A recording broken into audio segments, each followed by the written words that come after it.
Welcome to the Restricted Handling Daily Intel Brief. This is what's been going on in Iran and the Middle East in the past 24 hours. The US Iran ceasefire is holding together, but barely, and the latest developments suggest Tehran is trying to turn the current pause into a long term strategic advantage. The newest pressure point is the Strait of Hormuz, where commercial shipping has once again become a bargaining chip.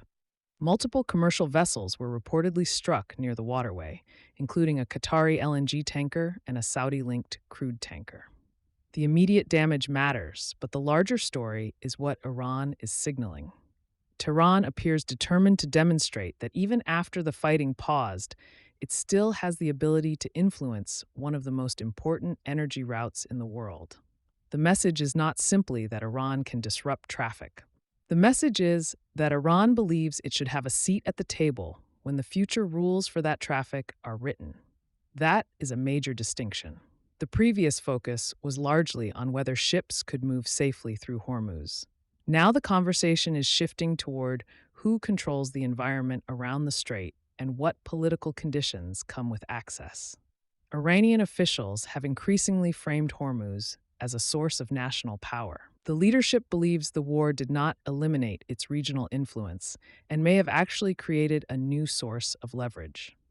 Tehran's calculation appears to be that sanctions relief and financial concessions can come later. Establishing a new reality around Hormuz is the priority. And this is happening as Iran continues a carefully managed leadership transition following the death of Supreme Leader Ali Khamenei. The funeral processions in Tehran and Qom became a massive display of regime messaging. Millions participated in state-organized ceremonies, with crowds carrying flags, chanting, and portraying the moment as proof that the Islamic Republic remained unified despite the conflict. Now, as always with Iran, there are two things happening at the same time. There is the public display the regime wants the world to see. And then there is the internal political reality that outsiders cannot fully measure.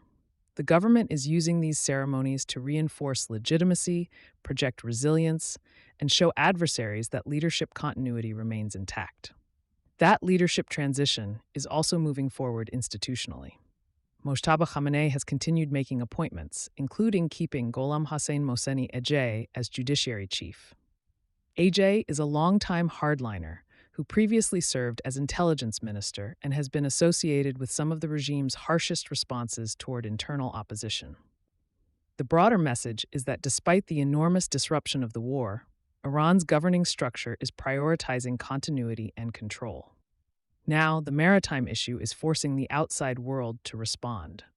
At the NATO summit in Ankara, alliance members and Gulf states discussed options for improving security around Hormuz. France and the United Kingdom are exploring a multinational maritime effort, particularly around the Gulf of Oman, to help protect commercial movement. But this is where the problem gets complicated. Any lasting arrangement probably requires some form of Iranian acceptance.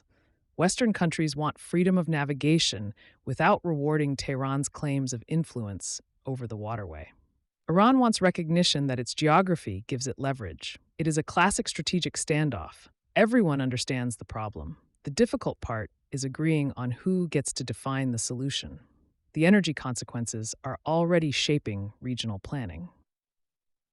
Saudi Arabia is considering expanding its east-west pipeline system to move additional oil toward the Red Sea, potentially adding up to 2 million barrels per day of capacity. The goal is simple: reduce dependence on Hormuz. The United Arab Emirates is also expanding alternative export routes, and Japan is working through the backlog of vessels that were stranded during the crisis. Some of those tankers carrying Middle Eastern crude are now finally moving again. But the larger lesson for energy planners is clear. The region is moving from reacting to a crisis toward redesigning infrastructure around future vulnerability. Countries are asking a very basic question.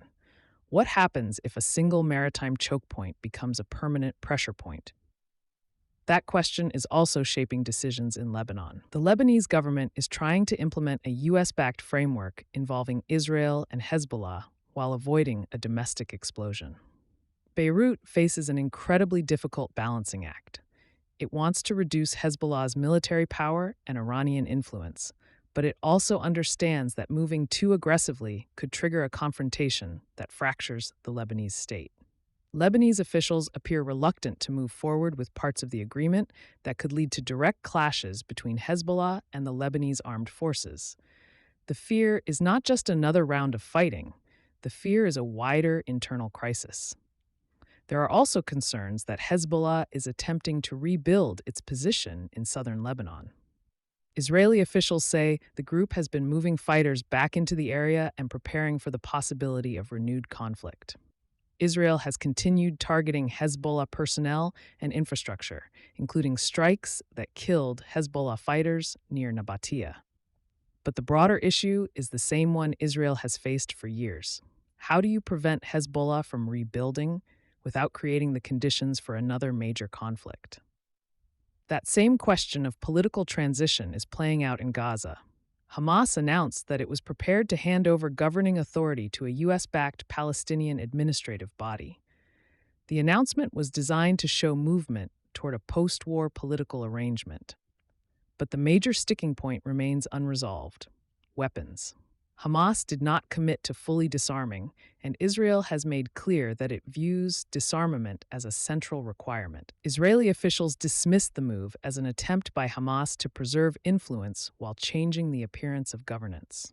The proposed Palestinian administration also faces a practical challenge. Having a group on paper that is responsible for Gaza and having that group actually able to operate inside Gaza are two very different things. The political transition story continues in Syria as well.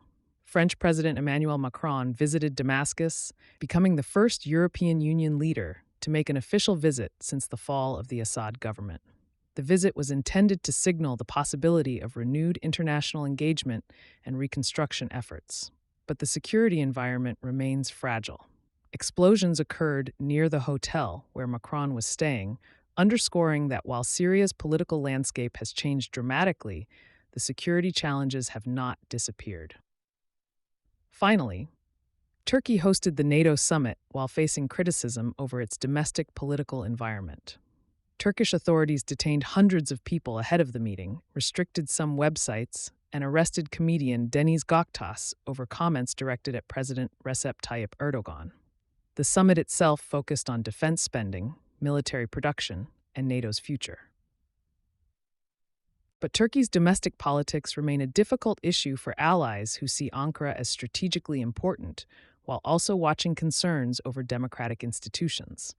Across the region, the big story is that the Middle East is not simply trying to end one conflict.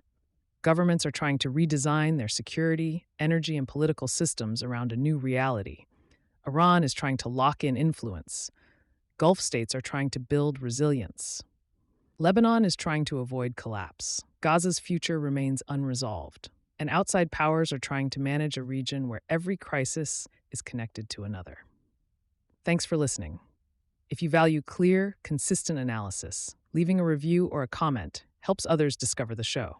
We also publish a daily intel brief on Substack, restrictedhandling.substack.com, offering deeper coverage on Russia, China, Iran, the Middle East, and the DPRK. Appreciate your time. Have a great day.